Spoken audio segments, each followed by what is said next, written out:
Assalamualaikum warahmatullahi wabarakatuh. Saya Anissa Fitriani ingin membawakan materi tentang penerapan fungsi linear dan analisis laba rugi dan impas. Penerapan fungsi linear. Beberapa penerapan fungsi linear. Ada beberapa macam. Yang pertama, fungsi permintaan, penawaran, dan keseimbangan pasar. Yang kedua, keseimbangan pasar dua macam produk. Ketiga, pengaruh pajak dan subsidi terhadap keseimbangan pasar.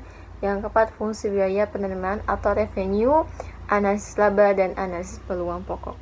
Jadi, saya ingin menjelaskan yang tentang fungsi biaya, penerimaan, revenue, dan analisis laba dan analisis peluang pokok.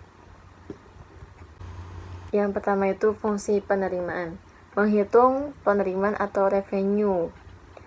Fungsi penerimaan juga disebut pendapatan, di mana pendapatan adalah jumlah hasil yang diterima dari penjualan produk, yaitu harga jual per unit, price dikalikan dengan kuantitas penjual, quantity. Jadi, rumusnya itu total revenue sama dengan price dikali quantity. Ini adalah contoh kasus. Eki mempunyai usaha. Ia memproduksi bahan pangan sebanyak 500 unit. Apabila harga setiap barang adalah Rp10.000, maka berapa total yang dihasilkan oleh Eki? Oke, kita jawab. Diketahuinya itu kuantitinya itu 500 unit. Nah, dan price-nya itu 10.000. Maka total revenue sama dengan price dikali quantity sama dengan 10.000 dikali 500. Hasilnya 5 juta. Jadi total yang dihasilkan oleh Eki itu adalah 5 juta rupiah. Fungsi biaya. Biaya total adalah hasil dari penjumlahan biaya tetap dengan biaya variabel atau dengan persamaan matematis sebagai berikut. Jadi rumusnya ini ada dua. Yang pertama, total cost sama dengan TFC ditambah TVC. Total feed cost ditambah total variable cost. Yang kedua, TFVC sama dengan Q dikali VC. TVC itu total variable cost sama dengan quantity dikali variable cost. Menghitung laba rugi. Laba rugi adalah selisih jumlah penerimaan dengan jumlah biaya produksi. Konsepnya, jika biaya lebih kecil dari penerimaan, maka akan lahir konsep laba. Jika biaya lebih besar dari penerimaan, maka akan lahir konsep rugi. Jika biaya sama dengan penerimaan, maka akan lahir konsep impas, break even point. Jadi rumusnya itu L sama dengan TR dikurang TC. Laba rugi sama dengan total revenue dikurang total cost. Contoh soal. Seorang produsen menghasilkan produk sebanyak 300 unit dengan biaya tetap 50.000 dan biaya variabel totalnya sebesar 5.000. Jika harga per unitnya 2.500, apakah yang diterima produsen? Diketahuinya ini TFC sama dengan 50.000. 50.000 itu dari biaya tetap. Terus kita masuk ke rumusnya lagi. TVC sama dengan VC dikali Q sama dengan variabel cost-nya itu 300 dikali kuantitinya itu 2.500. Jadi 300 dikali 2.500 sama dengan 750.000. Masukin TC sama dengan TFC ditambah TVC sama dengan 50.000 ditambah 750 sama dengan 800.000. Price-nya itu 2.500, kuantitinya itu 300, total revenue sama dengan P dikali Q. 2.500 dikali 300 sama dengan 750. Nah, kita masukin nih rumus yang tadi. L sama dengan TR dikurang TC, total revenue dikurang total cost. Tadi total revenue-nya itu kan 750.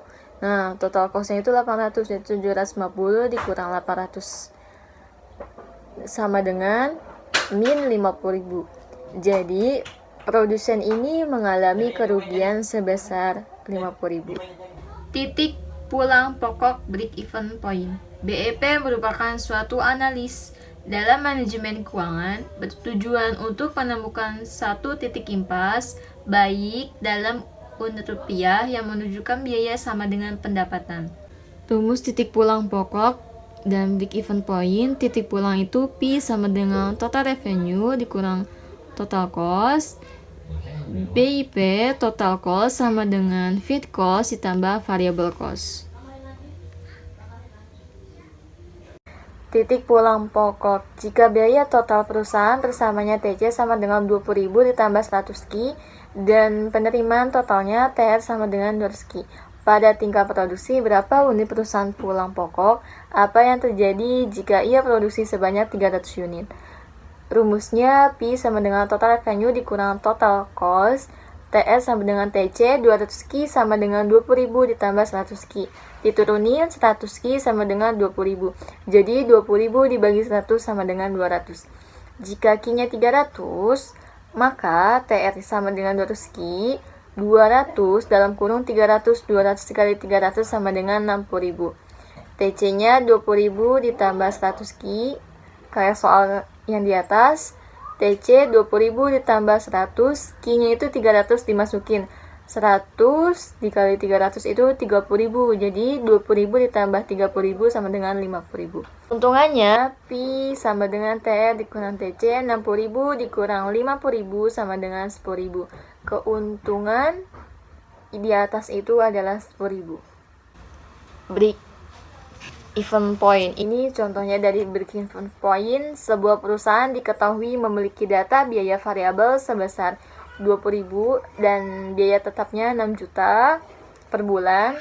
Berapa harga jual per bulan untuk mencapai BEP jika harga jualnya itu 50.000. Jadi diketahuinya VC-nya itu 20.000, biaya variabel. TFC itu biaya tetapnya itu 6 juta dan harga jualnya itu 50.000. Harga jual itu price. Masukin rumusnya, TR sama dengan TC, P dikali Q sama dengan TVC tambah TFC, P dikali Q sama dengan dalam kurung Q ditambah VC ditambah FC. Masukin price-nya itu 50.000 dikali Q sama dengan Q dikali 20.000 ditambah 6 juta. Diturunin lagi 50.000 itu dikali Ki 50.000 Ki sama dengan 20 dikali Ki 20.000 Ki ditambah 6 juta. 50.000 Ki dikurang 20.000 nya itu kita turunin jadi min 20.000. 50 dikurang 20 sama dengan 30.000 Ki turun 6 juta. 6 juta dibagi 30.000 sama dengan 200. Sekian dari saya. Mohon maaf apabila banyak kekurangan dan banyak kesalahan kata. Saya akhiri. Wassalamualaikum warahmatullahi wabarakatuh.